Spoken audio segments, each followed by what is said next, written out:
लक्ष द्या. हे घरचे कधी फोन करतील सांगता येत नाही महाराज, लक्ष द्या. आणि मग सुलतानपूरचे 4 लोक कळसला कीर्तनाला निघाले, पायी पायी चालले, जवळ आहे नाही का. आणि मग ते चालले आणि रस्त्यामध्ये एक दोरी पडली होती, दोरी ती अशी वाकडी तिकडी झालेली. आणि मग एक सावध होता, त्याचं सारखं लक्ष, बाकीचे गप्पा मार. अरे म्हणले थांब. काय रे? अरे बघ म्हणले केवढा साप. साप. एक म्हणला अरे हालत नाही रे पण मेलेला दिसतोय. एक म्हणला थांब मी खडा मारतो.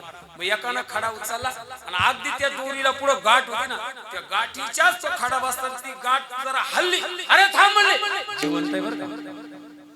म्हणले आता काय व्हायचं झाला बा. पंचपदीचं सुरू झाली. कीर्तनाला कसं जायचं? दिवस होता अमावस्याचा. त्यांना काय पडलं ते सावट. मग पाठीमागून एक मोटरसायकल आली, पण त्याला सुद्धा म्हणले ओ थांबा. म्हणले का? म्हणले खूप मोठा साप आहे. ते मोटरसायकल वाला माझ्यासारखं हुशार. ते म्हणले थांबा. त्याला ती लाईट लावली महाराज. लाईट लावल्यावर त्या प्रकाशात त्यांना ती दोरी दिसली. मग ते दोघं चौघं एकमेकांना म्हणतात आपण किती मूर्ख आहे रे. आता तुम्हाला आम्ही सांगायचं का? म्हणजे रज्जू सर्पाकार भासले जगदंबर.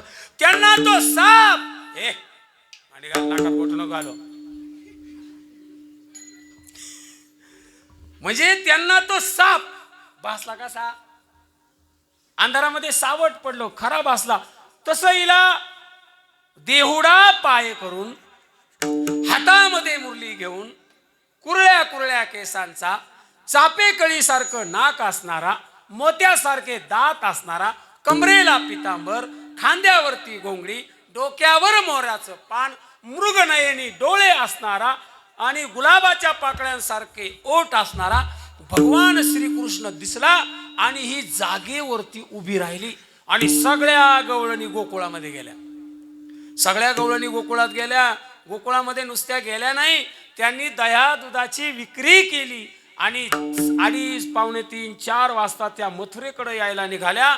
आणि या मुलीला पाहिलं, डोक्यावर माठ एकमेकावरती दुडीचे तसेच आहे. ही पोरगी उन्हामध्ये एका जागेवरती उभी आहे. मग त्या आलेल्या सगळ्या गोपिकांनी हिच्या भोवती चक्क राऊंड सर्कल तयार केलं, रिंगण तयार केलं. आणि तिला विचारलं बाई तू कोण? ती त्यांच्याकडे पाहिजे. ते डोक्यावर पडला का माणूस, त्याला दवाखान्यात नेतात. दवाखान्यामध्ये नेल्याच्या नंतर तो विचारतो डॉक्टरला मी कोण? डॉक्टर म्हणतो अजून मलाच तपास लागला नाही, मी कोण? तू विचार मला मी कोण. आणि मग विचारलं बाई तू कोण? तुझं नाव काय? म्हणले गाव.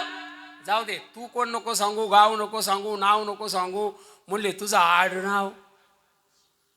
ती म्हणली नाही आडनाव नको सांगू. म्हणले तू कोणत्या जातीतली? ती म्हणली म्हणले तू कुणाच्या घरची? ती म्हणली नाही. त्या बाकीच्या म्हाताऱ्या होत्या ना 2-4, त्यांना जरा रागच आला. अगं तुला कधीच विचारतोय नाव काय, गाव काय, जात काय, कुणाच्या घरची, नवऱ्याचं नाव काय, सासूचं नाव काय, सासऱ्याचं नाव काय? जास्त शहाणी झाली का? बोलता येत नाही का तुला? का तुझी वाचा बसली? असं ज्या वेळेला त्या गवळणीला त्या गोपिका रागावल्या, त्यावेळेला त्या गोपिकांनी उत्तर दिलं याती कुळ माझे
आठवत नाही म्हणले याती याती म्हणजे काय जात माझं कुळ आणि माझी जात हरवली आहे याती कुळ माझे गेले हरपुणी हरपणं म्हणजे हरवणं परमार्थामध्ये आल्याच्या नंतर लक्ष द्या मंत्र द्या माणसानं जातीला विसरलं पाहिजे ध्यानात धरा पण इथं आले का जात आठवते म्हणले आपलेच बाबा घ्या बर का काय मारायचंय का तुम्हाला का मारायचंय तुम्हाला नाही म्हणले ते का आपले का ज्याची जात इथं येऊन जात नाही ना महाराज खऱ्या अर्थानं तो परमार्थाचा अधिकारी नाही विठाला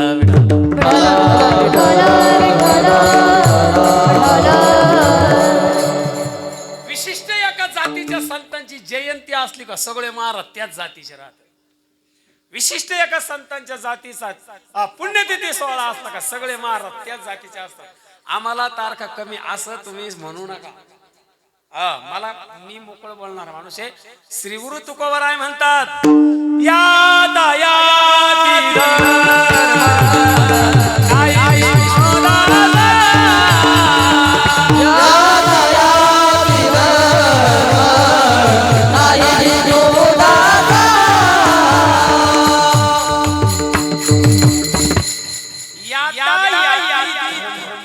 नाही विष्णू जाता जातीयता पाळणं हा धर्म विष्णू दासाला अभिप्रेत नाही विष्णू दासाला जातीयता मान्य नाही हा निर्णय घेतलाय निर्णय हा ऐसा वेदशास्त्री हरिपाठामध्ये माऊली म्हणतात भजे का त्वरित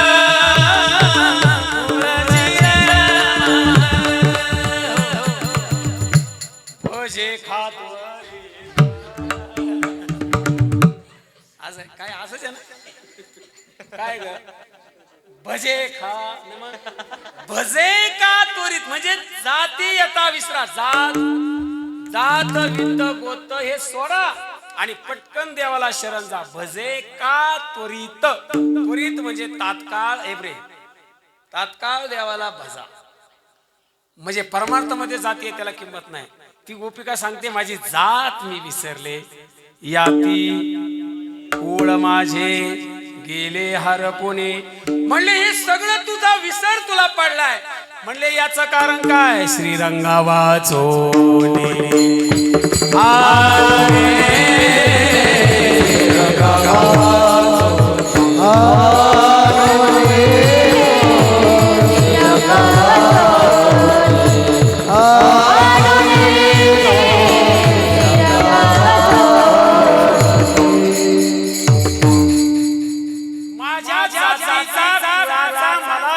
पडलाय आणि हे त्याच्याशिवाय झालं नाही कुणाशिवाय श्रीरंगा वाचून आणून नेणे त्याच्याशिवाय दुसऱ्याला पाहिल्यावरती मला याचा विसर पडला नाही आणि म्हणले अगोबाई असं नाही म्हटले लोक तुला काय म्हणतील आई परमार्थाची सुरुवात काकाई तुला बरं का माळ घातल्यावर लोक काय म्हणतील लग्न केल्यावर नाही लोक काय म्हणणार का तुम्हाला हा त्याची लाज नाही वाटत माळ घालताना म्हणले ते जोडीदारांना आवडलं का बरं ते सासरवाडीचे लोक नाराज नाही ना म्हणणार का बरं जावायला माळ घातल्या अरे उलट त्यांचा ताण जाईल किती कळतंय तुम्हाला मला माहित नाही म्हणा आहे का महाराज लोक नावं ठेवतात आणि सांगतो तुम्हाला जोपर्यंत तुमच्या परमार्थाला लोक नाव ठेवत नाही गणेश भाऊ समजायचं अजून आपला परमार्थ सुरूच झाला नाही विठाला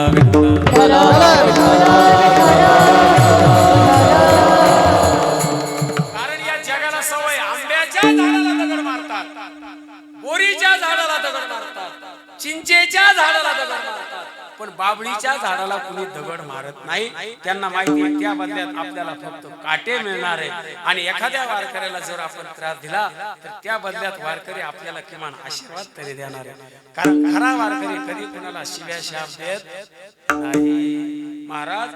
आणि मग त्या बाकीच्या गोपिका म्हणले, अगोबाई तसं नाही, लोक काय म्हणतील. ती म्हणली, मला लोकांशी गरज नाही.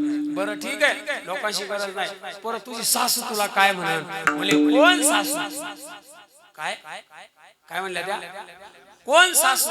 सासू शब्दाचं डेफिनेशन माहिती का तुम्हाला? सासू म्हणजे काय, सारख्या सूचना करते, तिचं नाव काय, सासू. बरी जाऊ लिहून काढा बरं का, सासू इज इक्वल टू सारख्या सूचना करते, तिचं नाव काय, सासू.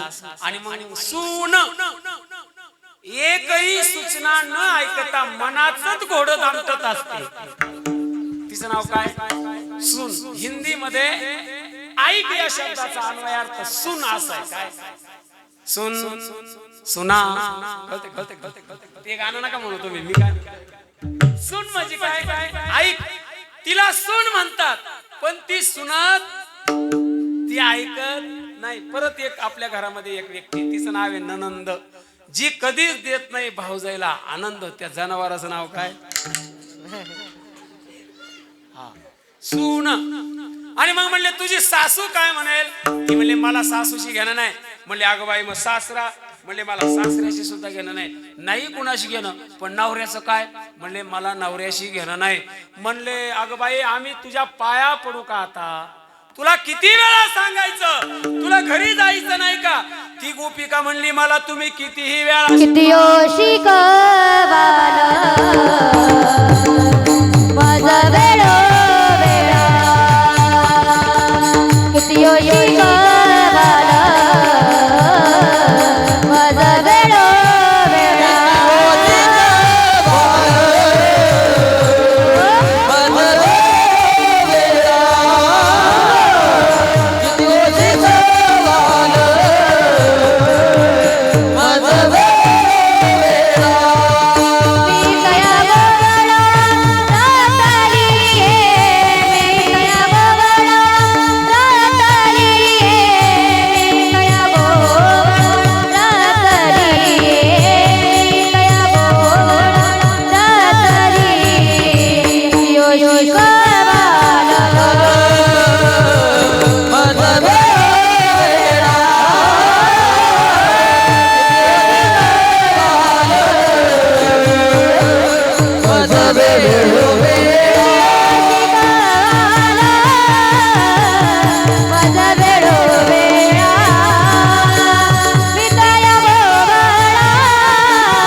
त्या गोपिकेनं सांगितलं, दादा म्हणजे काय, किती ओ शिकवाल मज वेळोवेळा, वेळोवेळा मज तुम्ही किती ओ शिकवाल, मला तुम्ही किती शिकवा, मी तुमचं ऐकणार.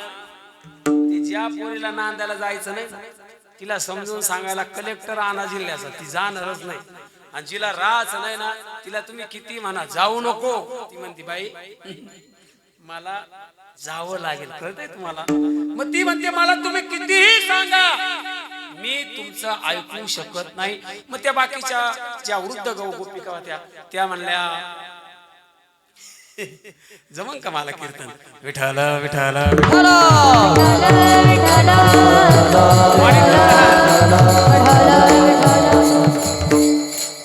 त्या ज्या वृद्ध गोपिका होत्या त्या म्हणल्या, अगं बाई तुला जायचं नाही तर जाऊ नको, पण न जाण्याचं कारण काय.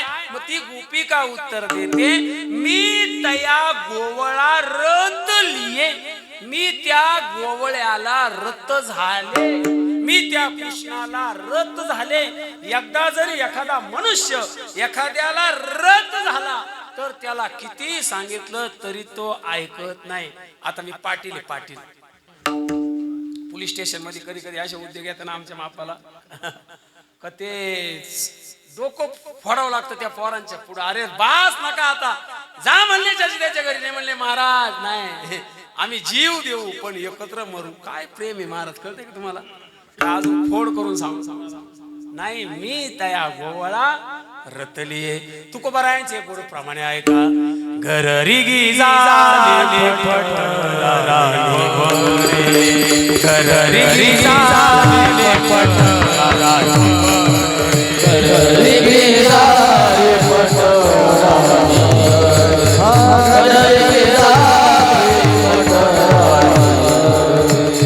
वरे सारे परब्रह्म, वरे सारे परब्रह्म, आज माता ने महाराज, आज माता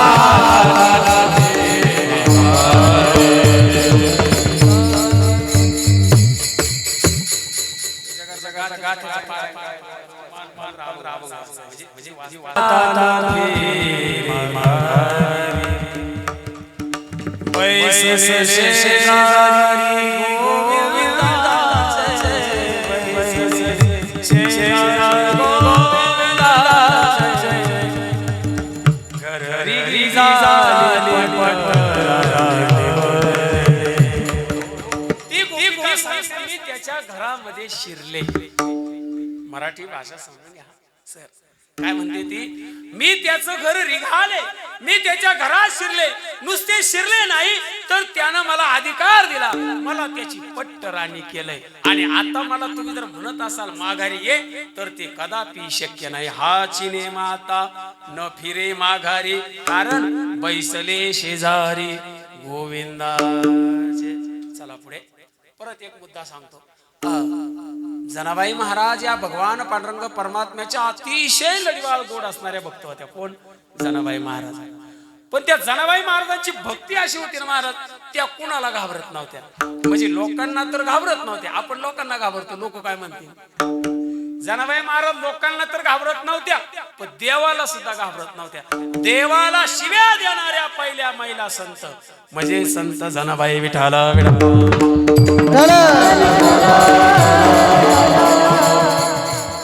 धुंद झाला तुझा दरबार, धुंद झाला तुझा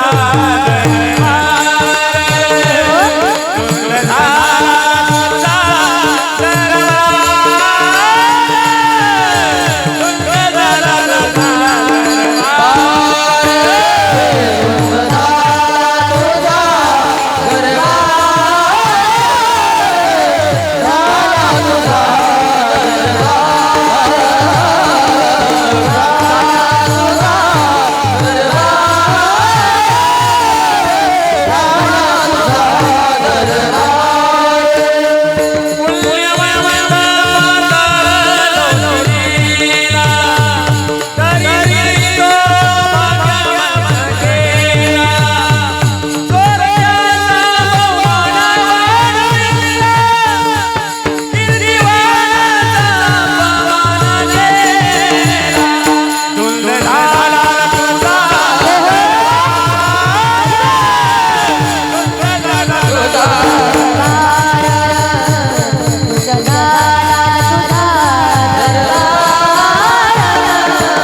तुझा काय दरबार आहे. आता महाराष्ट्राचा असाच झालाय. काय लय बोलू नये, आपली ताकद कमी, ड्रायव्हर नाही आपल्या कमी, एकटाच पळतो. हरी लहरी राजा प्रजा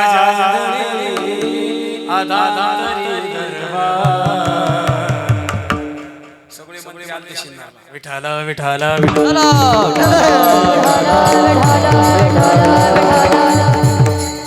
देवाला म्हणतात, देवा का रे तू काय चांगला आहे का? अरे तुझ्यामुळे माझ्यावरती चोरीचा आळ आला. बरं मी चोरी केली नाही, बरं तूच आला मदत करायला, तूच आला, माझ्यावरती चोरीचा आळ आला. ही गोष्ट काय मला पटत नाही. म्हणले तू किती नाटक कर पण मी तुला धरलाय. धरिला धरिला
समजून सांगायला मला 3 प्रमाण द्यावे लागले. आता जे सांगायचं ते आत्ता आहे. जनाबाई महाराज म्हणतात देवावर मी तुझ्या भक्तीमध्ये इतकी वेडी झाली आहे का मला माझ्या कपड्याचं सुद्धा भान राहत नाही. डोहीचा पदर आला भरल्या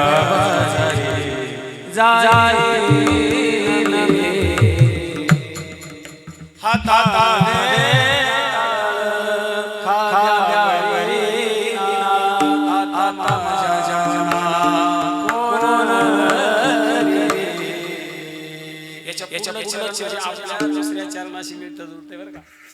जनाबाई महाराज म्हणतात जणी म्हणे केशवा झाले मी एसवा आणि निघाले केशवा घर तुझे. जनाबाई महाराज म्हणतात मी वेश्या झाले आणि ती कशी कुणाच्या घरामध्ये जाते ना तसं मी तुझ्या घरामध्ये शिरले. जनी म्हणे केशवा झाले मी एसवा निघाले केशवा घर तुझे. मी आता तुझ्या घरामध्ये शिरले बघतेच आता कोण मला बाहेर हाकलतय. तसही गोपिका सांगते मी किती ओ शिकवाल मज वेळो वेळा मी तया गोवळा रतलिये. काय काय गायक म्हणतात रातलिये. काय करायचं रात्रीशी तुम्हाला एवढी रात्र आवडते का तुम्हाला. मी तया गोवळा रतलिये. रत होणं म्हणजे त्याच्याशी तन्मयतेनं एकनिष्ठ राहणं. मग त्या बाकीच्या गोपिका आता कधी कधी पोरग शाळेत जात नसलं का त्याला आईला आडीला येते कुठे आपल्याला मामाच्या गावाला जायचंय. ती म्हणले मग म्हणले आज शाळा जाय तर तुला उद्या नाही. तसं आता या गोपिकाला ही ऐकत नाही जात सांगत नाही नाव सांगत नाही. बरं घरी जायचं म्हणले तर ती म्हणते मी आता त्याच्याशी मी त्याच्या घरात शिरले. आणि मग त्या गोपिका म्हणतात अगं वेडे अजून तर तुझ्या हातावरची मेहंदी तशीच आहे अजून तर तुझा हळदीचा अंग पिवळच आहे. तुला माहिती का लग्न झाल्यावर किती मजा असते. 8 प्रकारचे भोग भोगायला मिळतात. अष्टभोग भोगने माती नाही साड. अष्टभोग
समजून सांगतात गणेश भाऊ काय या प्रपंचामध्ये मामा ऐका हो जे भोग या प्रपंचामध्ये आहे म्हणले कुठे निघाली त्याच्या घरामध्ये शिरायला चालली तिने सांगितलं अहो अष्टभोग भोगवी मला त्या भोग भोगण्याची इच्छा आता शिल्लक राहिली नाही. मग अष्टभोग म्हणजे काय सांगा बरं. एक एक भोग मला 1000 रुपये देतो मी तुम्हाला.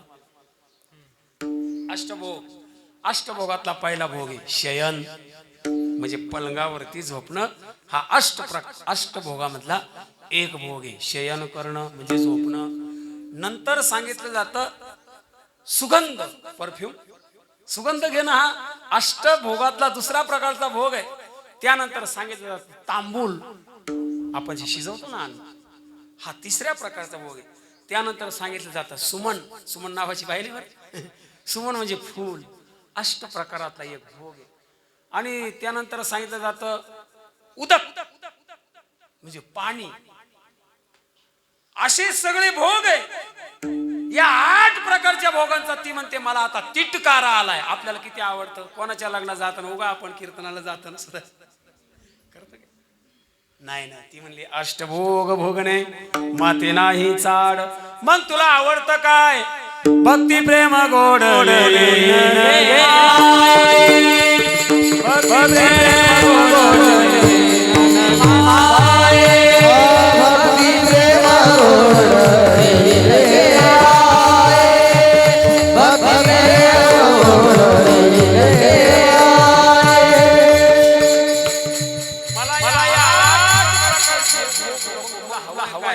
मला भक्ती पाहिजे आणि ती भक्ती उगा भक्ती नको. त्या भक्ती म्हणजे मला प्रेम पाहिजे. भक्ती प्रेम गोड. आणि त्या भक्तीमध्ये जर प्रेम नसेल ना महाराज आपल्या भक्तीला काही किंमत. जसं जन्माला आल्याच्या नंतर आपण जर देवाची उपासना केली नाही जशी आपल्या जीवनाला किंमत नाही ना तसं तुम्ही जर भक्ती करत असाल आणि त्या भक्तीमध्ये जर प्रेम नसेल तर त्या भक्तीला काही किंमत नाही. ना पती पत्नीच्या नात्यामध्ये प्रेम असायला हवं. गुरु शिष्याच्या नात्यामध्ये प्रेम असायला हवं. बहीण भावाच्या नात्यामध्ये प्रेम असायला हवं. गावाच्या सप्ताह कमिटीच्या नात्यामध्ये प्रेम असायला हवं. नाही तर लोक वर्गणी देत नाही. गायक आणि वादकामध्ये प्रेम असायला हवं. नाहीतर तो गातो वेगळं आणि हा वाजवतो. श्रोत्यांमध्ये आणि कीर्तनकारांमध्ये प्रेम असायला हवं. नाही तर हा असं सांगतो ते डुकल्या घेतात.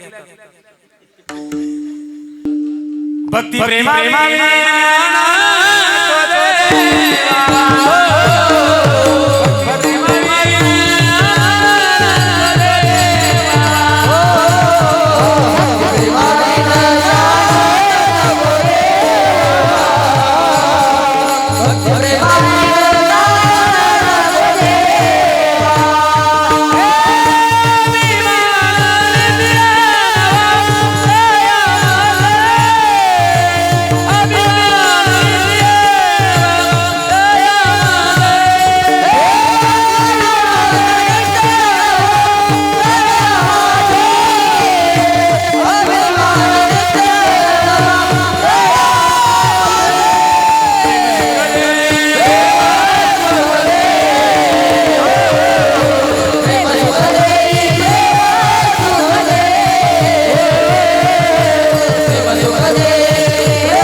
काय म्हणतात ते भक्तीमध्ये प्रेम असेल आणि माणूस जर लय ज्ञानी असेल सगळे जगाला कीर्तन सांगतो आणि कीर्तन झालं का दारू पितो काय ज्ञान. बाई खूप सुंदर स्वयंपाक करते पण प्रत्येक भाजीत मीठ टाकायचं इसर तिला सुगरण म्हणता येईल. लय गोड पखवाज वाजवतो पण ते बाबा एवढा लावून द्या ना तू काय नुसते पाकिट घ्यायला आला. गोड दृष्टांत 2 मिनिटाचा तुमच्या समोर ठेवतो. नारद महर्षी द्वारकेला गेले. द्वारकेला नारद महर्षी गेले आणि त्या ठिकाणी सत्यभामा आई साहेब अगदी नर्वस बसल्या तोंड सोडून.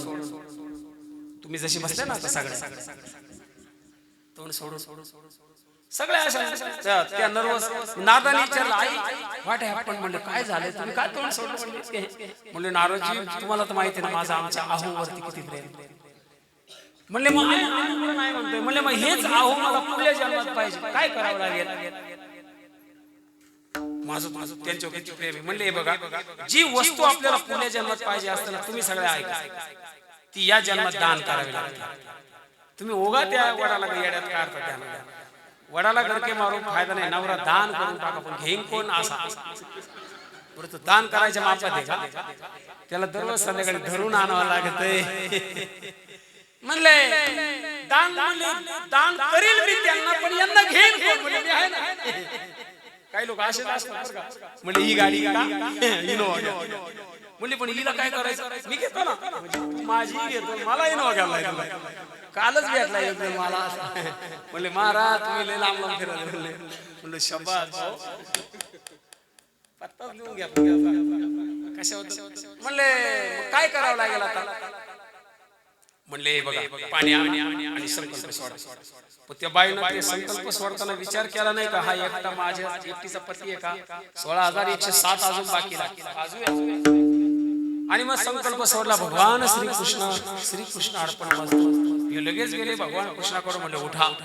ते भगवान कृष्ण म्हणले कोण आहे रे. या द्वारकेचा मालक मी. ज्या ठिकाणी मी झोपलो हे घर माझं हा पलंग माझा. माझ्या घरात मी झोपण नाही तो उभा राहील. तुम्ही मला उठ म्हणणारे कोण. म्हणले जास्त बोल नका आता तुमचा मी मालक आहे. कोण म्हणताय नारद महर्षी. म्हणले असं कसं देवाला सगळं कळतं न सांगता तुम्हाला कळो येते अंतर. आणि मग म्हणले चला माझ्या मागे. भगवान परमात्मा निघाले आणि मग जरा त्या सगळ्या रूम मधून बाहेर आल्या. सगळ्या बायका पाहतात. कोरोनाच्या काळात नाही का नवरा कोरोना होऊन आल्यावर सगळ्या खिडकीतून पाय दरवाजातून पाय तसे ते सगळ्या पायाच्या. आणि मग उगा नारदाचे पाय अडखळले. लगेच ते आपल्या खडावा काढल्या. भगवान परमात्म्याला सांगितलं उचला म्हणले. भगवान परमात्मा वाकले खडावा उचलल्या चालले. नारदजी म्हणतात असं नाही डोक्यावर घ्या म्हणले. डोक्यावर कळत मी मालक. महाराज आपल्या पतीनं दुसऱ्याची चाकरी करणं काही बायांना आवडत नाही. त्या सगळ्या बाया सगळ्या पळत आल्या. नारद महर्षींना आडव्या झाल्या. म्हणजे थांबा आमच्या यांना घेऊन तुम्ही कुठे निघाले. म्हणले तुमच्या यांना तुमच्या बहिणीने मला दान केलंय. म्हणले नाही यांना नेऊ नका हो पाया पडते. पोलीस आले एखाद्याला पकडायला. ती बाई त्या पोलिसाच्या पाया पडते. जाऊ साहेब ते कधी कधी नाही आजच केले.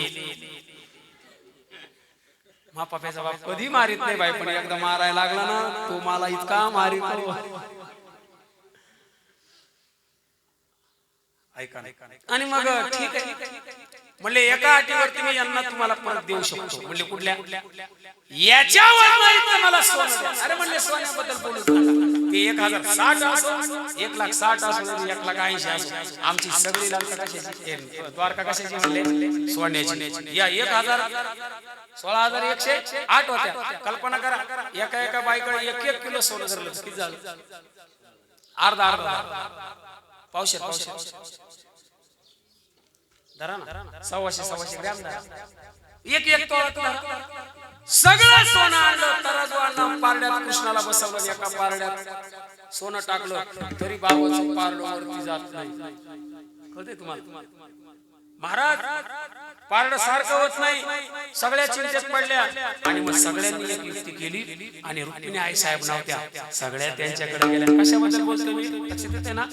भक्ती प्रेम गोड नेई नगे माये.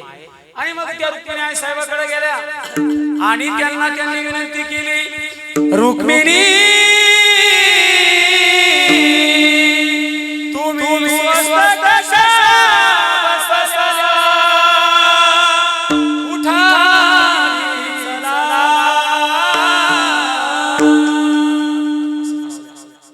आणि त्या सगळ्या म्हणल्या. मग त्या आल्या सगळा तमाशा पाहिला. म्हणजे अगोदर हा कचरा बाजूला करा. कचरा म्हणजे काय सोन्याला काय म्हणल्या त्यांना माहिती आपला नवरा म्हणजे आपल्याकरता काय उगा ते 1500च्या नादी लागत बसल्या नाही त्या सगळ्या. आणि मग त्या म्हणल्या ठीक आहे. मग ते सगळं बाजूला काढलं. रुक्मिणी आई साहेबांनी एक अंगठी काढली बोटातली, एक तुळशीचं पान घेतलं आणि त्याच्यात टाकलं आणि ते तुळशीचं पान टाकलं महाराज. सोन्याचं पारड खाली त्या तुळशीचं पारड खाली गेलं आणि भगवान परमात्मा वरती आला. हरी तुळसी तुळसी पत्र पारडे ठेविता, तुळसी पारडे ठेविता, माधव झाला बरोबरीचा, उठा जरा रुक्मिणी तुम्ही स्वस्त कशा बसल्या, उठा चला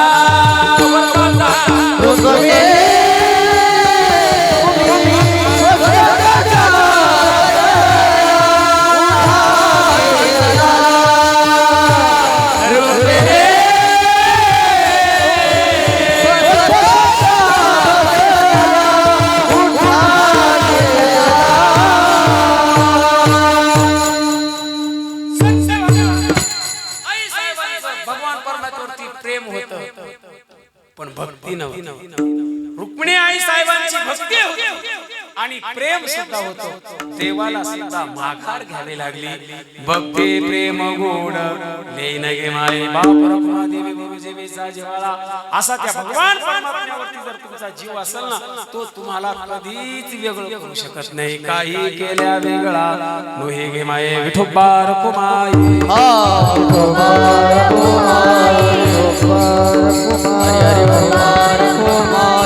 विठोबा रखुमा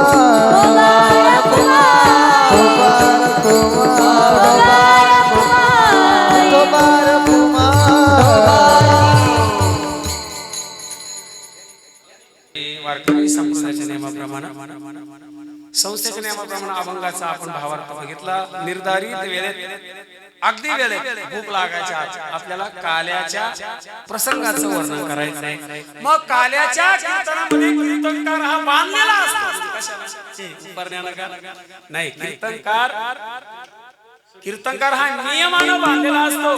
मग काल्याच्या कीर्तनामध्ये तुम्हाला वर्णन करायचं आहे कोणतं? चरित्र ते उच्चारावे केलेले मोहने, केले देवे मोहने, केलेले मोहने. चरित्र ते उच्चारावे केलेले मोहने, केलेले मोहने.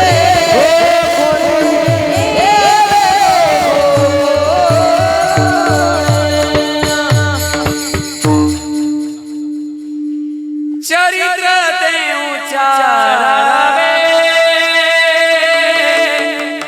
केलेले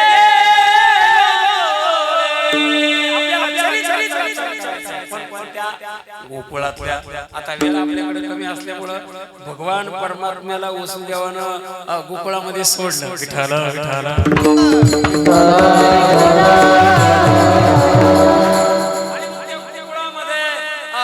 नंद राजाच्या वाड्यामध्ये नंद हा राजा होता.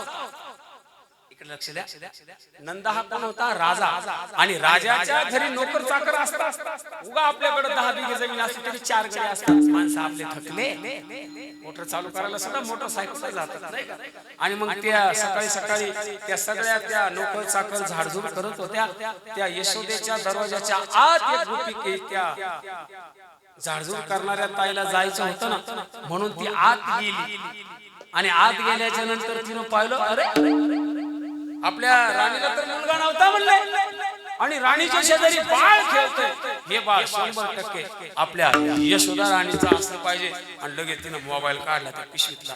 ते कमराला एक पिशवी राहते, त्याच्यात मोबाईल राहतो. लय महागाचा नसतो तो, उगा जिओचा राहतो. 1300 वर्षभर फ्री. आणि मग तिनं लगेच नंबर डायल केला 9049282279. माझा नंबर उगा डायल कर सांगितलं. लगेच तिने फोन लावला आणि त्या गोपिकाला निरोप दिला, गवळणा मन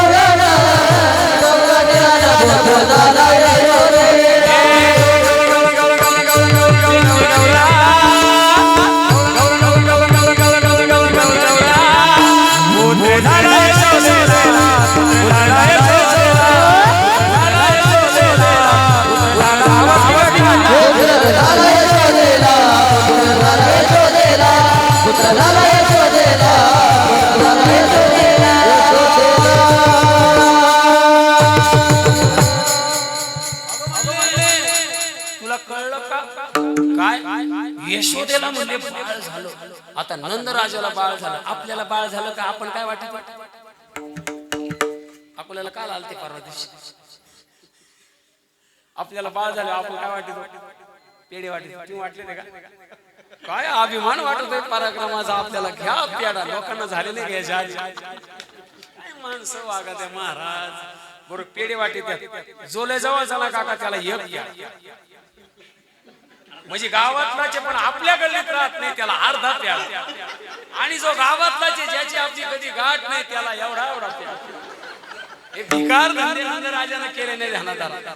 नंदराजानं आपल्या वाड्याच्या पुढे हिरे माणिक मोती जवाहर सोनं होन सगळ्यांचे गंज मारले आणि लोकांना सांगितलं सगळे या आणि ज्याला लागलं ते न्या. याला म्हणायचं श्रीमंत. आपल्याकडे उगाच कोणला आहे पाटील म्हणतात, जमीन नाही तरी पाटील, बिगर जमिनीचा कोण पाटील राहतो महाराज. आणि मग त्या नंदराजाच्या वाड्यामध्ये आता मग आपल्याकडे बाळ झालं की आपण जातो पाहायला, 2 खोबऱ्याच्या वाट्या, पावशेर खारका, आतपाव गोडतेल, म्हणजे आपला बाजार 250 रुपयाचा, 450 रुपयाचे, म्हणजे तोट्यात बोल. मग आता नंदराजाच्या घरी जायला त्या गोपिकांनी घाल्या महाराज, पण या गोपिकांनी असा शृंगार केला आणि त्या गोपिका आनंद व्यक्त करू लागल्या. किती सांगू मी सांगू कोणाला, किती सांगू मी सांगू कोणाला, आज आनंदी आनंदला, आज आनंदी आनंदला, आज आनंदी आनंदला. किती सांगू मी सांगू कोणाला, किती सांगू मी सांगू कोणाला, आज आनंदी आनंद झाला, आज आनंदी आनंद झाला, आज आनंदी आनंद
आणि हा आवाज मथुरेत गेला आणि लगेच कंसानं तातडीची मीटिंग घेतली. सगळ्या मथुरेतले राक्षस त्याच्या समोर बसले आणि कंसानं माईक हातात घेतला आणि कंस बोलायला लागला. मेरे प्यारे भाई कौन सा बोलतो या? काय म्हणते तो? मेरे प्यारे भाई भाई बहनों, ऐसा लगता है गोकुल में मेरा दुश्मन पैदा हुआ है, कौन जाएगा उनको मारने के लिए? जसं त्या अली आदिलशाहच्या आईनं तबकात पैजेचा विडा मांडला ना, आणि मग तिने विचारलं, हाय कोई माई का लाल जो जाएगा उस मराठी के बच्चे को पकड़ने के लिए और लाएगा उसको मेरे पास जिंदा या मुर्दा? आणि तशी इथं मिथम झाली, सगळे लोक गप, पण हा विभाग कधी गप राहत नाही. माझ्याकडे बस रे पदार्थ आहे. आणि त्या नंदराजाच्या वाड्यामध्ये गेली आणि आवाज दिला, यशोदे. यशोदा पटकन बाहेर आली आणि तिच्याकडे पाहून केलं, चुप चुप चुप चुप, आत्ता झोपलंय म्हणले बाळ. का रडत राहते का? जरा हळू बोलायचं. यशोदे म्हणले, पण मी ओळखलं नाही तुम्हाला, तुम्ही कोण? अगो काय यशोदे, तरी मला शंका होती तू मला ओळखू शकत नाही, म्हणून आधीच मी तयारी करून आले तुला सांगायला. मी अमृत वाहिनी कॉलेजला शिकायला होते जेव्हा तुझं लग्न झालं, पण मला कळलं म्हणले तुला बाळ झालंय, म्हणून मी तुला भेटायला आले. म्हणले कुठे ग? म्हणले तुझं बाळ. ती परत पडती, शुप शुप झोपलाय आणि लगेच तो म्हणतो, आई खरं सांग, मी काय झोपायला आलोय का? बोणीचं गिराईक आलंय. बोणीचं गिराईक कधी सोडायचं? महिन्याच्या 1 तारखेला बरं का. तारीख आली प्रवचनाची कीर्तनाची, मी सोडीच नसतो. नाही म्हणायचं नाही, कोणी कुठं नाचून घ्यायची का महाराज? आपला फल्ला बरं का. मला सांगू नका, कुणाला काही सांगू नका.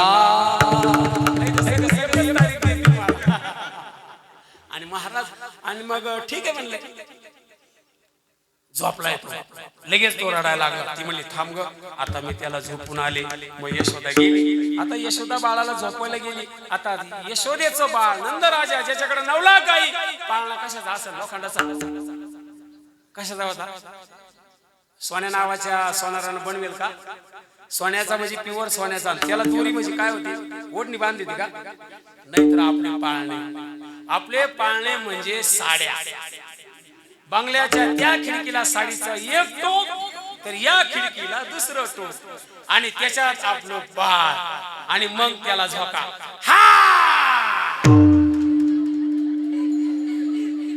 मी चुकीचं बोलतोय का? तुम्ही असं बोलता का नाही? यू ते पोरग म्हणतं हाड नको, येऊ नको, मी घेतो करून करायला.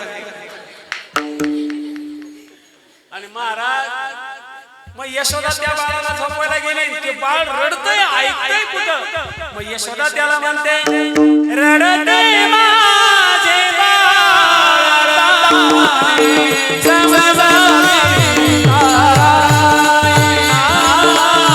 रडते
पण हा इकोले झाला. आणि मग त्या देवानं तिच्या पोटाला एक हात लावला असं पुढून, आणि पाठीमागून एक हात, नट बोल्ट फिटिंग एकदम पक्की. काय उठल पुतना. आणि मग त्यानं तो गोड पदार्थ चाटला, दूध प्राशन केलं, विष प्राशन केलं, आणि आता पंच प्राण ओढायला सुरुवात केली. मग ती पुतना म्हणली, कृष्णा बाजगाड्या आता थकले मी, मला सोड. तो म्हणला, एवाय मावशी, आपला नियम एक लय मोठा आहे, मी एकतर कुणालाच्या नादी लागत नाही. मी कुणाला धरत नाही आणि एकदा जर मी धरलं मी त्याला साध्या पद्धतीनं अजिबात सोडीत. तुम्ही पहा महाराज, जे लोक देवदेव करताना यांचं लय बरं चाललंय असं वाटतंय का तुम्हाला? जे का तुझ्या भक्तीशी लागले त्यांचे केले तू वाटोळे. जे लोक देवदेव करतात त्यांचं लय चांगलं नाही महाराज. हे फक्त तुम्हाला दिसतंय गाडी, मोबाईल, बुलेट, अमुक तसंच काही नाही त्याला.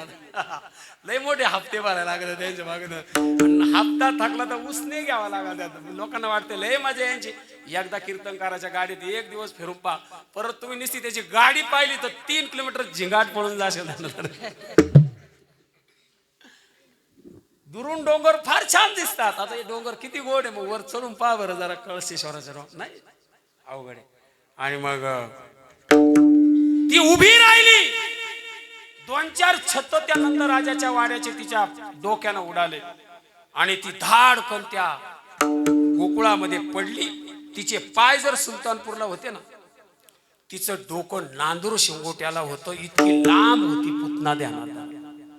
मग आता एवढं मोठं प्रेत कोणत्या स्मशानात घालायचं? सगळे गोपाळ आले, कुऱ्हाडी कोयते आणले, सगळ्यांनी तिच्या शरीराचे तुकडे केले आणि जागोजागी छोटे छोटे गंज पेटावले. त्या देवाचा स्पर्श तिला झाला म्हणून सुगंधित वारा मथुरेत गेला. कौसानं परत मीटिंग घेतली. क्या रे, गोकुल में किसी की शादी है क्या?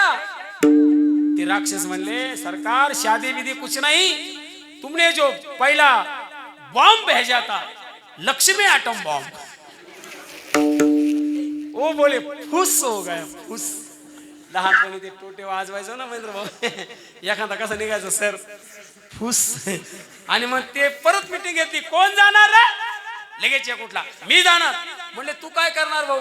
जे काम माणसांना जमत नाही ना तिथं बाया पाठवल्या जातात. सध्या टीव्ही पाहते ना तुम्ही, सीडीआर कसा बाहेर आला तर आला. तुम्हाला कोणी दिला? तो तर सरकारशिवाय बाहेर पडत नाही म्हणले.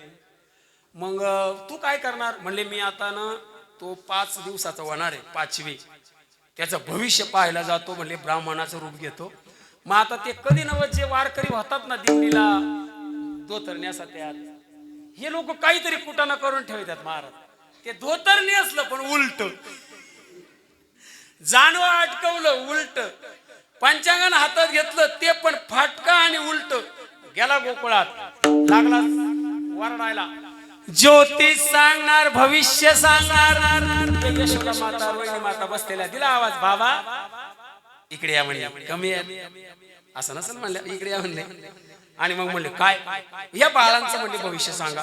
लगेच साधू आला, ब्राह्मण आला, बसायला पाठ, पाठीला पाठ, पंचगण ठेवायला पाठ. आणि मग कळत काहीच नव्हतं. त्या पिशवीतून त्यानं ती दुर्बीण काढली. जत्रात मिळायची बघा, आम्ही लहान असताना 2 रुपयाला काचाची. त्या अशी त्या गुलकाडीवर धरलं का पेट घ्यायचं नाही का, काही कळत नव्हतं. उगा एक डोळा झाकला त्यानं असा पायचा आणि असं म्हणायचा, अरे बाप रे बाबू. ते बाया म्हणल्या, का गुरुजी काय झालं? काय नाही म्हणले, तुमच्याकडे जेसीपी नाही पण मोठा खड्डा घ्यावा लागेल. म्हणले कशाला? त्याच्यात द्या टाकून म्हणले याला. मग मूळ नक्षत्रावर ज्याला मला आला अख्या खानदानाची वाट लावणारे म्हणले हा. मग त्या म्हणल्या पण आमच्याकडे तर कालच एक बाबा आले गर्गमुनी, सध्या परमार्थात तो तमाशा चालू आहे. मग हा लगेच म्हणला त्याचा काय एवढा अभ्यास आहे काय, त्याला काल्याचं कीर्तन दिलं. त्याला एवढं कळत आहे का म्हणलं? त्या कृष्णाला असा राग आला. म्हणले तुझं मी सगळं खोटं ऐकलंय पण तू आमच्या गुरुला नाव ठेवलं ना, त्या सगळ्या लाकडाच्या वस्तूंना आदेश केला. हाणारे म्हणले याला. साधू संतांची निंदा केली, हरिभक्ताची स्तुती नाही केली. महाराज मग ते पाठ होता ना तो पंचांगाचा, तो पाठ उठला. पहिलं त्याच्या तोंडावर एक फटका दिला. आणि जो ज्या पाटावर बसला होता ना त्या पाटाला हवेत देवानं उचललं आणि मानेच्या काट्यावरती उलटा करून आपटला आणि पाठीवरच्या पाठीवरती एक झटका दिला. असं मारलं त्याला. हा लगेच पळून जायच्या तयारीत. लगेच ती बाज आडवी आली. म्हणले थांब, अजून गेट पास दिला नाही, तू चालला कुठं? म्हणले चुली जवळून सांडस आली. आता पूर्वी लाकडाचं साहित्य होतं. ती सांडस आली ना ताई, त्या सांडशीनं त्याचं नाक लावून धरलं. हा म्हणायचा सोडून, ती म्हणायची थांब.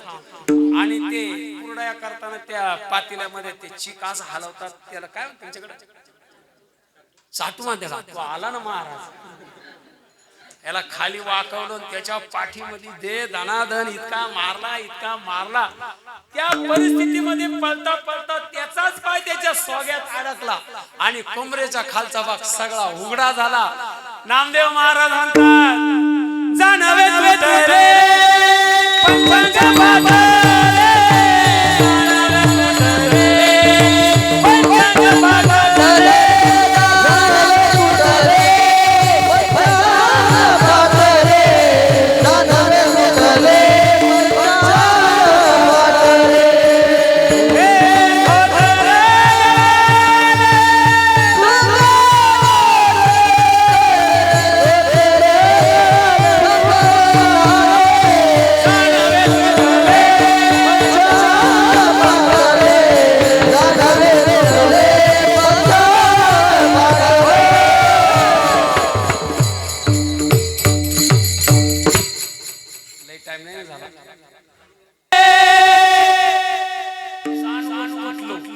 पंचांगण फाटकं होतं ते फाटलं, उघडा झाला आणि पळत पळत गेला.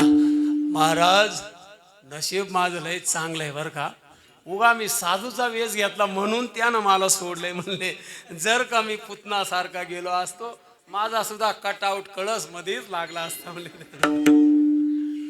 मग त्या कंसानं त्यानं बरेच पाठवले.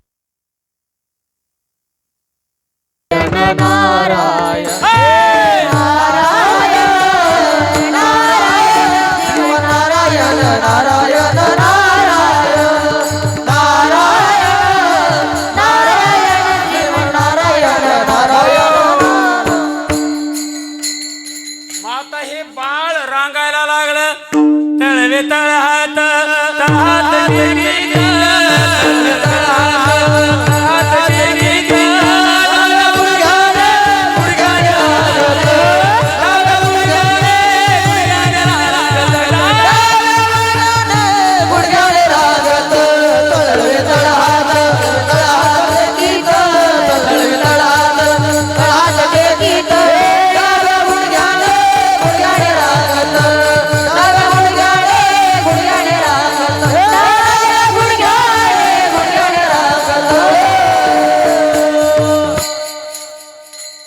प्रत्येकाच्या घरामध्ये काका देवाच्या त्या रूपाची मूर्ती आहे. त्याला काय म्हणतात?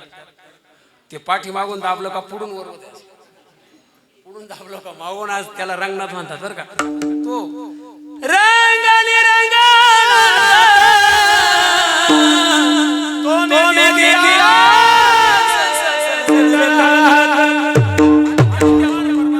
पृथ्वीला सांगितलं भेऊ नकोस, मी तुझ्या पाठीशी पृथ्वी गेली ते ना वत्सरूपे पृथ्वी ब्रह्म्यापाशी जाय नेत्रिवाहे तहे सांगसे. देवानं सांगितलं देवतीच्या गर्भाई भगवान रक्षील ब्राह्मण गाई भक्त म्हणले काय काळजी करायची नाही. आणि मग आता ती रांगायला लागला आणि मग थोडंसं महाराज चालायला लागलं आणि गल्लीत आलं. आता बरोबर गायकाचे मित्र गायक, वादकाचे मित्र वादक, कीर्तनकाराचे मित्र कीर्तनकार, जुगाऱ्याचे मित्र जुगारी, बेवड्याचे मित्र बेवडे, शेतकऱ्याचे मित्र शेतकरी, चोराचे मित्र चोर, फुकट पंक्ती जोडणारचे मित्र फुकट पंक्ती जोडणार. पुढे आणि मग याने बरोबर आपल्या आपल्या वयाचे मित्र जमा केले. सगळ्यांना सांगितले बघा आपण गोकुळात द्याव, मथुरेत आपला दुश्मन राहत, इथलं दूध तिकडं नेता कामा नाही. बोले कृष्णा ते आपल्याला जमन का, आपली उंची जागपेक्षा मोठी नाही. म्हणले भाऊ, म्हणले आपल्याला अडवता येणार नाही हे मान्य मला, पण म्हणले नुकसान तर करता येईल ना. जर नुकसान केलं दै दूध जाईन का. म्हणले मग आपल्या टोळीचं नाव श्री कृष्ण चौर्य मंडळ, मुक्काम पोस्ट सुलतानपूर तालुका अकोले जिल्हा आयला. म्हणले आपल्या टोळीचं नाव काय, चोरी करणार मी अध्यक्ष, तुम्ही सगळे कोण संचालक, सगळं आपण वाटून खाऊ, एकानं खायचं नाही तर जेल मध्ये जायला लागत आहे. बरं मग आता उद्या पहिल्यांदा चोरी करायची. म्हणजे कुणाच्या घरी जायचं, त्या पेट्यानं सांगितलं बघ पहिला नंबर माझा. म्हणजे घरचे घरी कधी नसतात, म्हणजे 11च्या पुढे ते घरी नसतात. म्हणजे मग 11 वाजून 2 मिनिटांना आपण तुझ्या घरी जाऊ, सगळे मागच्या दरवाजानं आले. आणि कृष्णानं सांगितलं माझ्या पुढे पुढे बोलायचं नाही, आणि मी सांगत कसं करायचं, चला डोळे बंद करा. सगळ्यांनी डोळे बंद, तुम्ही ना करू, फक्त पा. मग ते सगळ्यांनी डोळे बंद केले. कृष्णानं सांगितलं उघडा उघडा म्हणलं की सगळ्यांनी डोळे उघडले. सगळे घराला तर बाहेर कुलप लावले ना, घरात कसे आले सगळे बिलागले. आता ठरलेलं प्रमाण नुकसान करायला तो पेंद्या म्हणायचा हे घर माझं, हे घर माझ्या आई बापाचं, मी या घराचा भावी वारसदार आणि आमच्या घरात यानं आम्हाला आणलं कसं जाताना पाहायला पाहिजे. अर्धा तास ते सगळं चाललं चोरीचं कार्यक्रम. म्हणले जावरलं कार्य, म्हणले हो सरकार, म्हणले चला डोळे बंद करा. सगळ्यांनी परत डोळे बंद केले. म्हणजे पण त्या पेंद्यानं असं हा म्हणला उघडा उघडा म्हणला की सगळे घराच्या बाहेर. आणि जे दूर जायची जागा राहते ना तिथं पेंद्या कमराच्या बाजूचा भाग वर आणि कमरेचा भाग खाली. आणि काय त्याचं नशीब भारी महाराज. इतक्या त्याच्या माताने त्याने दरवाजा उघडला. घरात पहा त्या दही दूध तुपलोणी सगळं सांडलंय. चोर आले होते की काय. आणि मग वर लक्ष गेलं त्याच्या बापाचं. अरे चोर तर इथंच म्हणले लाकूड आणा मोठं म्हणलं. आणि जे लाकूड आणलं महाराज इतका मारला तो म्हणायचा ओ बाबा मी पेंद्या माझ्या मग ती बाई म्हणजे आवड नका मारू माझंच बाळ दिसतंय. तो म्हणायचा आई सांग ना माझ्या बायकोला आई म्हणतो असा प्रसाद दिला. मग त्या गोकुळामध्ये सगळीकडे चर्चाच झाली. आणि म्हणले हा जो नंदाचा पोरगा आहे ना म्हणले चोऱ्या करतो साळ्या गोकुळ नगरी